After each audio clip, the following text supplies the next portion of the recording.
Wow. Julie, thank you so much. I've known Julie a long, long time, going back to her days working in Kamala's Senate office. And we put a lot of time together out on the road on the last campaign, and I can't think of anyone better to be leading this campaign. So thank you. Hold on, the Pod Save America guys are back. No, sorry. No, he's going to be the first gentleman. No, it's going to happen. There's nothing you can do about it. Quit it. No, we're not going to like and subscribe. All right. So much. You're the best. I was just very emotional listening to President Biden just then. I was emotional before I heard that because of who he is, what he represents, the dignity, the empathy. He's had my back personally. Some of my toughest moments as second gentleman, one, leaving the career that I loved, it was always the president who came up to me and said, look, I know, kid, you're a great lawyer. I know this must have been tough, but what better way to leave that than to support your wife who you love so much and your country that you love so much. Mm-hmm.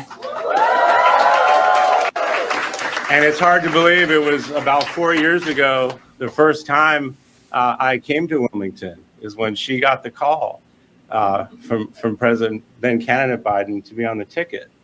And we came here the next day. We went to their home, and he said with Dr. Biden, welcome to the family. Mm-hmm. You're now Biden's. And they made us cookies. Which, by the way, the McCarthy shit about cookies just made him look like a bigger asshole than he already is. And they called our kids. And they called my parents. This was day one 4 years ago.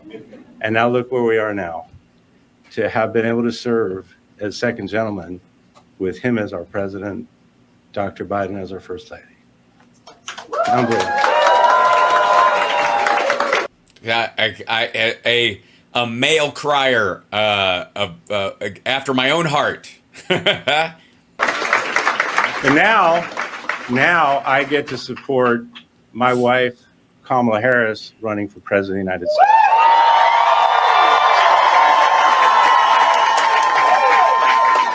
Let me tell you something. We are going to win this election. We're on the right side of every single issue. And we have this team right here and thousands of others all around the country. How do I know? Because I've been traveling all around the country and I've met them.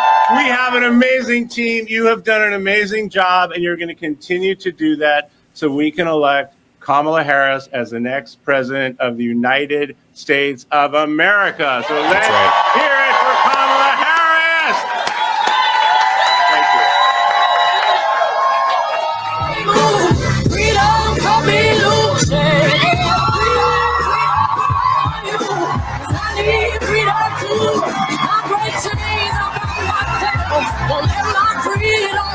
Oh, look at that.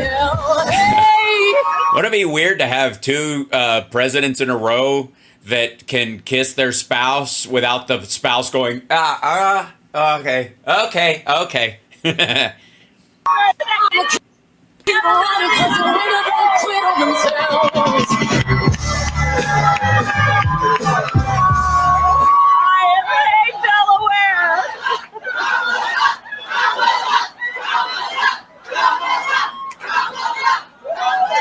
Thank you, guys. Thank you. Thank you. Thank you. Thank you all. Thank you. Can we just give it up again for my husband?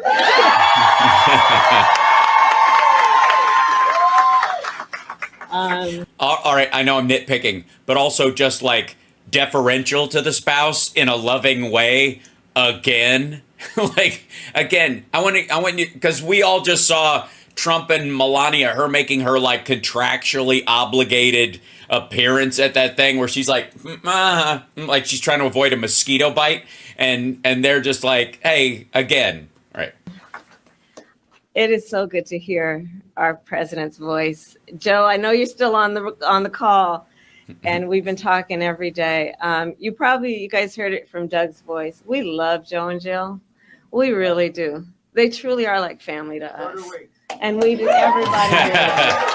That's Joe saying so do we on the line. I knew you were still there. You're not going anywhere, Joe. I'm watching you, kid. I'm watching you, kid. I love you. I love you, Joe. Oh.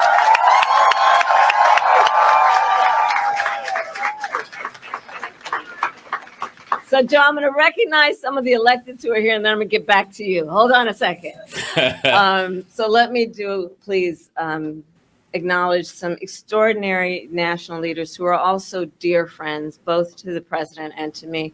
Governor John Carney, where are you? There you are. And his wife, they are here. Senator Tom Carper, my former colleague, and his wife is here. Chris Coons, my dear friend. Attorney General Kathy Jennings. The mayor is here. Przicky, where are you? There. And the next United States Senator from the great state of Delaware is here, Lisa.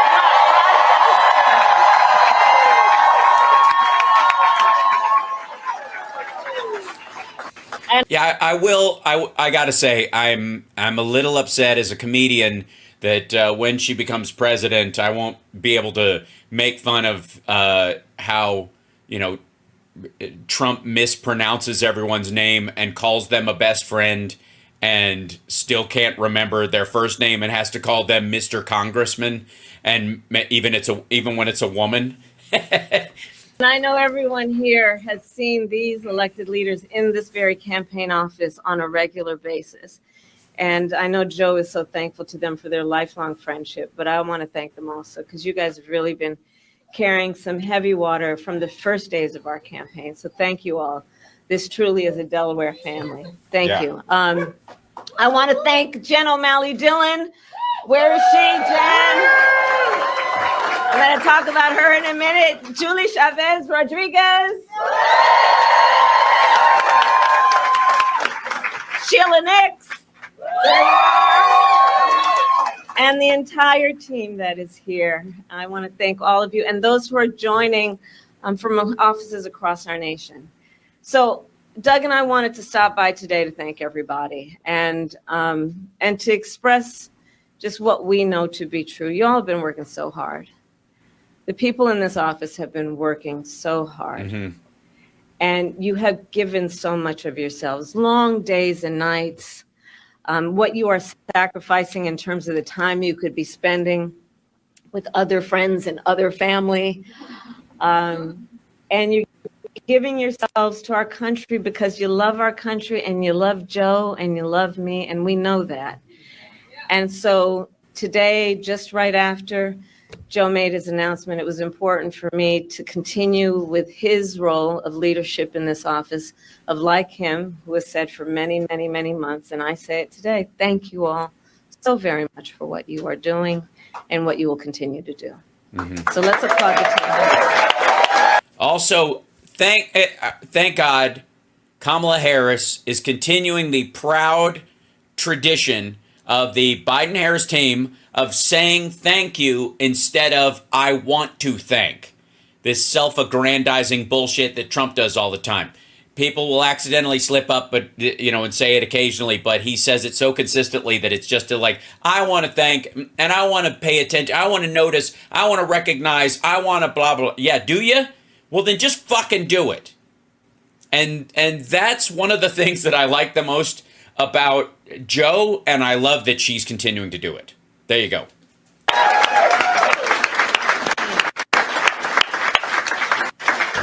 And I know it's been a roller coaster, and we're all filled with so many mixed emotions about this. I just have to say, I love Joe Biden. Mm-hmm. I love Joe Biden, and I know we all do, and we have so many darn good reasons for loving Joe mm-hmm. Biden. And I have full faith that this team will be the reason we win in November. You all who are here. Mm-hmm. And as Julie always says, and I will quote the great Julie, we are one team, one fight. One team, one fight. And she's been an extraordinary campaign manager. She's going to continue in this role and see us to victory in November. And we are all here because we love our country, right? And we believe in our foundational principles. We believe in freedom and opportunity and justice, not for some, but for all. Yep. And so we have 106 days until Election Day. And in that time, we have some hard work to do. And as JOD always reminds us, we can do hard things. JOD has been such an incredible leader of this team, and that is why I have just asked her to run my campaign, and she has accepted. Nice. Hey, Debbie. And so over the next 106 days, we are going to take our case to the American people, and we are going to win. We are going to win. And so now I'm getting back to you, Joe. I will tell you, it has been one of the greatest honors of my life, truly, to serve as vice president to our president, Joe Biden.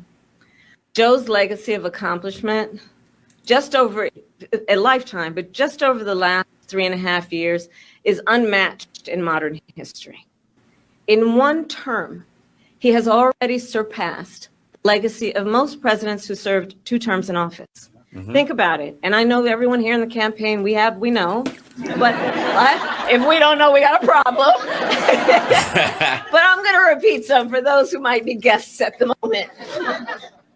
Joe got the COVID-19 pandemic under control. Remember those days? He has created more than 15 million new jobs. He brought together Republicans and Democrats and passed historic legislation.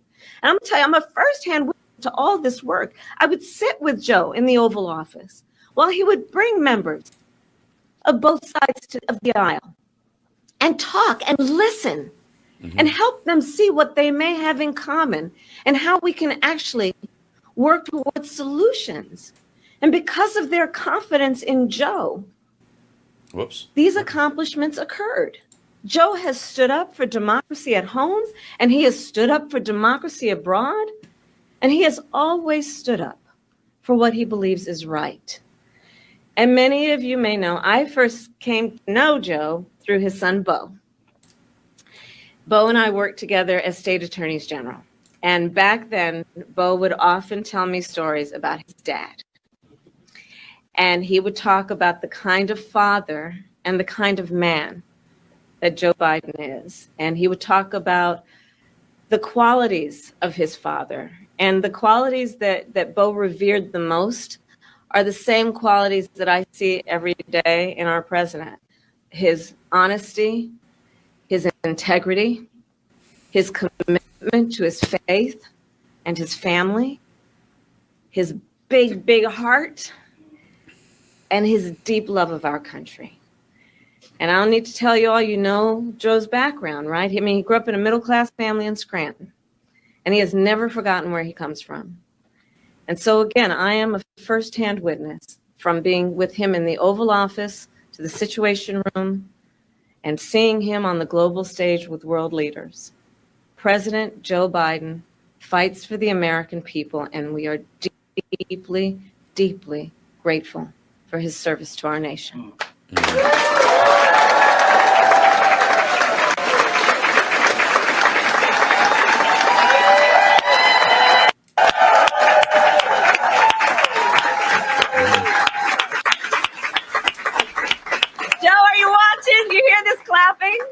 Can you see it?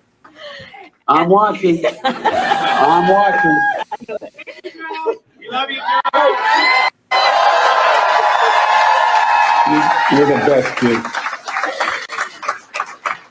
And let us be very clear, Joe is not done. Far from it. He knows there is still more work to do, and our nation will continue to praise his bold and visionary leadership as president. Thank you, Joe. Thank you.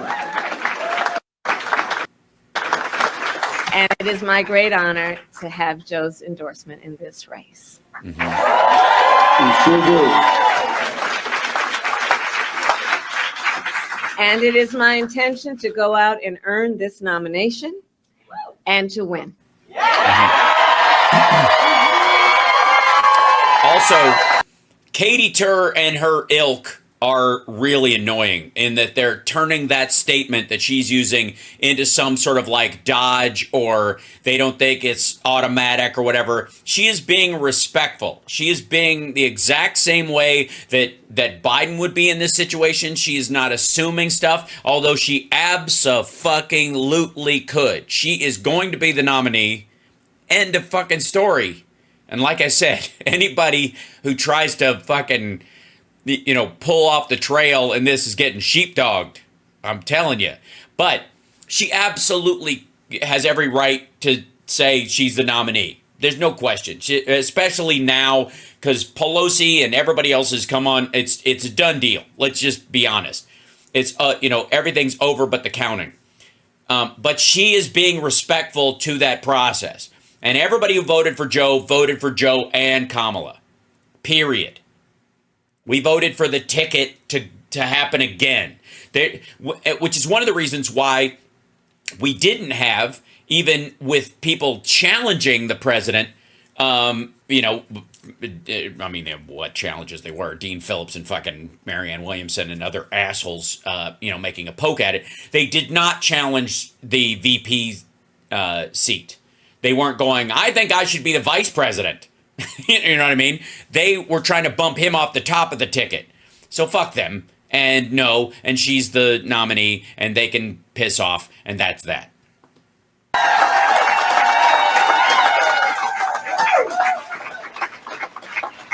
So in the days and weeks ahead, I, together with you, will do everything in my power to unite our Democratic Party, to unite our nation, and to win this election. As many of you know, before I was elected as vice president, before I was elected as United States Senator, I was the elected Attorney General, as I've mentioned, of California, and before that I was a courtroom prosecutor. In those roles, I took on perpetrators of all kinds. It's almost as if she's the perfect person to take on Donald Trump. Because he's literally committed all the crimes she focused on as a prosecutor. Seriously, like she didn't cover burglary. And insofar as we know, Donald Trump never broke in through a window and stole somebody's stereo. That's pretty much it.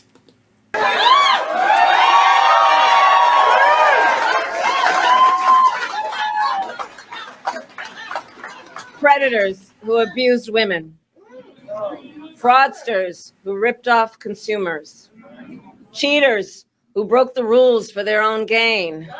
I have no idea who she's talking about. She'll eventually get to a point. She's lost me entirely. So hear me when I say, I know Donald Trump's type.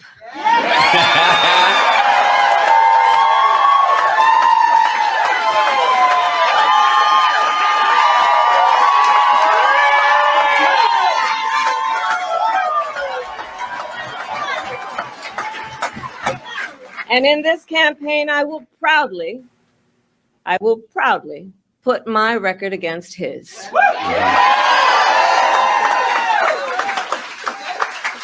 As a young prosecutor, when I was in the Alameda County District Attorney's Office in California, I specialized in cases involving sexual abuse. Donald Trump was found liable by a jury for committing sexual abuse. As Attorney General of California, I took on one of our country's largest for-profit colleges and put it out of business. Donald Trump ran a for-profit college, Trump University. In name only, right? Nobody learned anything. I think to call it a college. You get my point. That was forced to pay $25 million to the students it scammed. As district attorney, to go after polluters, I created one of the first environmental justice units in our nation. Donald Trump stood in Mar-a-Lago and told big oil lobbyists he would do their bidding for a $1 billion campaign contribution. Okay, the way she put that there, I think we have to do a $1 billion meme of Trump bald as Dr. Evil talking to oil people. I'll work on that with AI imaging in a little bit. During the foreclosure crisis, I took on the big Wall Street banks and won $20 billion for California families, holding those banks accountable for fraud. Donald Trump was just found guilty of 34 counts of fraud. But make no mistake, all of that being said, this campaign is not just about us versus Donald Trump. There is more to this campaign than that. Our campaign has always been about two different versions of what we see as the future of our country, two different visions for the future of our country. One focused on the future, the other focused on the past. Which is why I'm dressed like the captain of a giant spaceship with all the survivors from Earth left on it after an alternate universe where Trump became president and the world was totally destroyed. Donald Trump wants to take our country backward to a time before many of our fellow Americans had full freedoms and rights. I want to take us to a future where everyone lives to be 4,000 years old and can play the piano at birth. But we believe in a brighter future that makes room for all Americans. We believe in a future where every person has the opportunity not just to get by, but to get ahead. We believe in a future where no child has to grow up in poverty. And I'm actually from that future. I arrived through a portal. All right, I'll stop, but you get my point. Where every person can buy a home, start a family, and build wealth. And where every person has access to paid family leave and affordable childcare. That's the future we see. Yep. Together, we fight to build a nation where every person has affordable health care, where every worker is paid fairly, and where every senior can retire with dignity. All of this is to say, building up the middle class will be a defining goal of my presidency.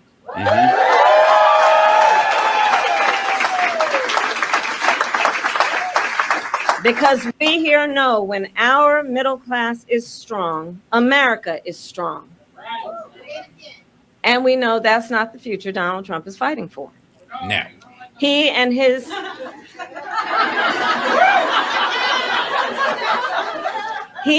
extreme Project 2025 will weaken the middle class and bring us backward. Please do note that. Back to the failed trickle-down policies that gave huge tax breaks to billionaires and big corporations and made working families pay the cost. Back to policies that put Social Security and Medicare on the chopping block. Back to policies that treat health care as only a privilege for the wealthy instead of what we all know it should be, which is a right for every American. America has tried these economic policies before. They do not lead to prosperity. They lead to inequity and economic injustice. And we are not going back. We are not going back.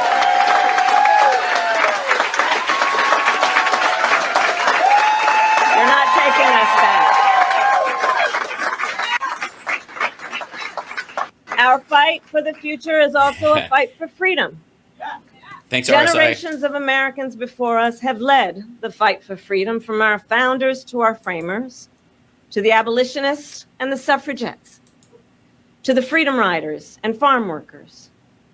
And now I say, team, the baton is in our hands. We who believe in the sacred freedom to vote, We who are committed to fight to pass the John Lewis Voting Rights Advancement Act and the Freedom to Vote Act.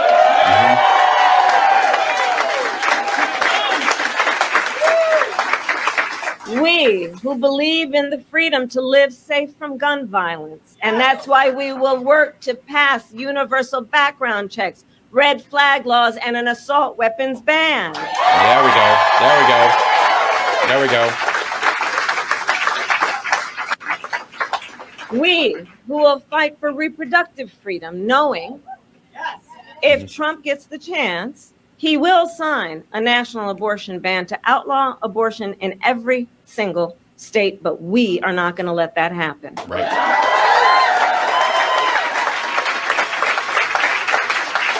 Real quick, that talking point for Democrats and for the Harris campaign is crucial. That Donald Trump he's lying about not wanting to pass it or avoiding it. He will sign a national abortion ban. If we bring that up, and if they bring that up, and he eventually has to answer it by saying, no, I won't, he fucks himself out of a quarter of what's left of his base. If he does say he'll do it, he loses every even curious Harris voter or any woman who's halfway, on the fence about him or hasn't been paying attention. There are 105 days after today to the actual election. There are basically 30 days until we really start seeing people voting in a lot of places. In that time, they're paying attention right fucking now. And if he comes out and says, that's not true or that is true, he's fucked. It's his, and because let me tell you, he is lying about it. He will sign it. But if he says he won't, there are a bunch of people who will get pissed at him, just the way Nick Fuentes and all those are pissed that he picked a VP with a brown wife. Like that in and of itself, I'm telling you, this is that, and the more they press it, the more he's going to have to answer it. And if the press won't press him on it, which is how you earn your name, press, you press, do it. Someone's got to ask. Someone's got to force him to answer that question. Will you sign it? And not give up on it. Go let him avoid it. Well, people say crazy things and we believe in common sense, but no. Will you sign it? Yes or no? It is this team here that is going to help in this November to elect a majority of members of the United States Congress who agree the government should not be telling a woman what to do with her body. Mm-hmm.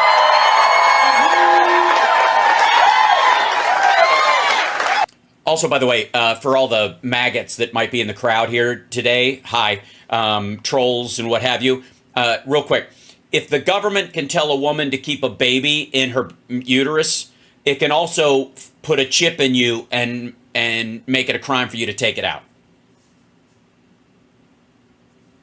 If the government has that much say over what's in your body, that includes them chipping you at some point down the line. If you want to talk about slippery slopes where the government has the ability to get between you and removing something from your body, that's on the list.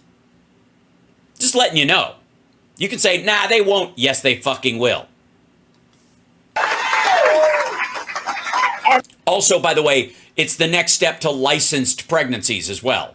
And some of you might be fucking for that. But let's be abundantly clear. It will, if you're talking about a birthing license where only people who, pass a certain test can have babies genetically or whatever else, that's also on the list. And if you want those things, the first thing you have to do is control a woman's right to choose. You remove that, you remove everybody's right to choose. When Congress passes a law to restore reproductive freedoms, as President of the United States, I will sign it into law. Mm-hmm.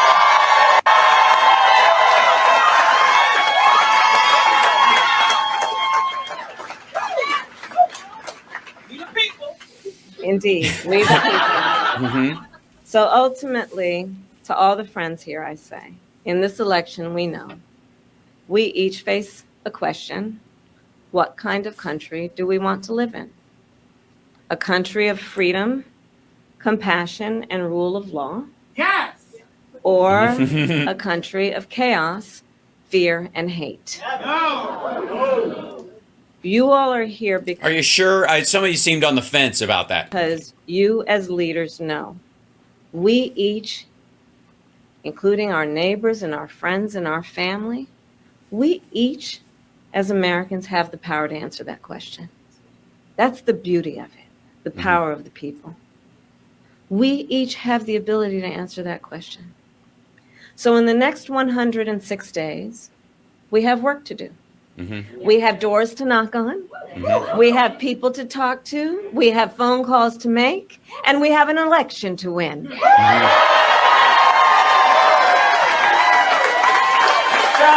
are you ready to get to work? Do we believe in freedom? Do we believe in opportunity? Do we believe in the promise of America? And are we willing to fight for it? And when we fight, we win. God bless you all, and God bless the United States of America and Joe Biden.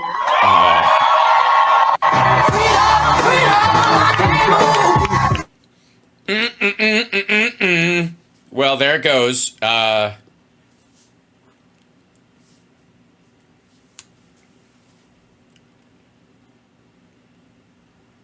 I'm just like looking at the chat room.